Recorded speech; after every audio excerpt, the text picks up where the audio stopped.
Welcome to the deep dive. Today, we're really getting into it. Human health and longevity.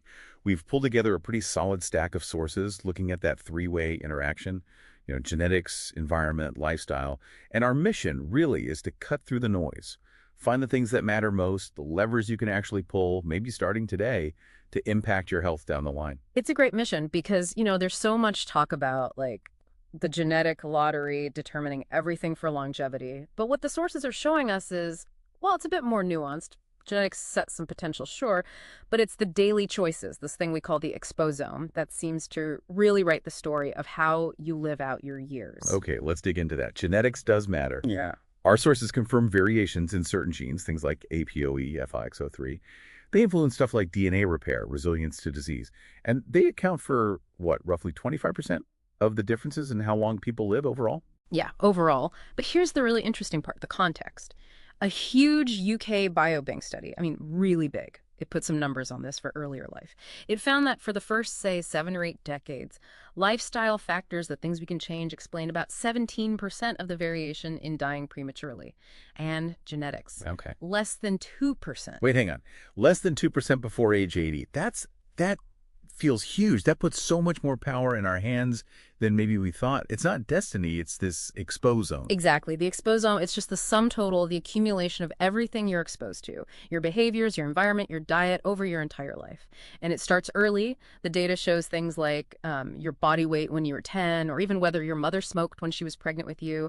These can have measurable echoes decades later. It really is a long game. Right. So fueling that long game, nutrition, let's go there. Our sources seem to lean towards flexibility, sustainability. They point to the Dietary Guidelines for Americans, the DGA, as a good framework. Lots of fruits, whole grains, limiting the added sugars, saturated fats, sodium, and they specifically mention the gut-brain connection too, needing things like omega-3s, B vitamins for your brain. And that flexibility is key, isn't it? Especially when you compare it to some of the really restrictive diets out there, like keto or intermittent fasting. Yeah. Yes, they might cause weight loss initially, but the sources really hammer home how difficult they are to stick with long term, plus potential risks, nutritional imbalances, or even ketoacidosis with keto. These quick fixes, they often backfire because they just aren't sustainable for most people. And speaking of things maybe not holding up under scrutiny, I was genuinely surprised by the archaeology piece, debunking the core idea behind the paleo diet. This notion that humans aren't evolved to eat grains, the whole evolutionary discordance thing. Well, archaeologists found starch granules on tools from like 780,000 years ago. Wow. Yeah. It shows early humans were processing and eating grains and legumes. So that argument, that sort of low-carb history, it doesn't quite track with the evidence. Which really underlines why we need to base choices on current science, not maybe. Romanticized history. Okay, so if sticking to any sustainable eating plan is hard, why is that? This brings us to stress, right?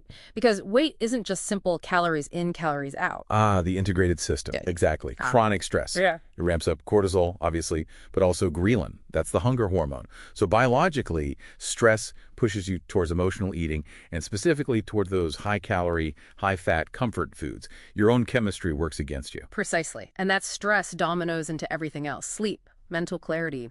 When you're sleep deprived, it impairs your prefrontal cortex, that's your brain's CEO, handling logic and control. And at the same time, it cranks up the amygdala, your brain's alarm system. So you've got less control, more alarm. That imbalance makes regulating emotions incredibly difficult. So what's the counter? The sources point to mindfulness and meditation. And not just as like a nice idea, it's evidence-based. These practices actually change brain activity. They can quiet down that hyperactive amygdala. They counteract what scientists call allostatic load, basically, the physical wear and tear from chronic stress.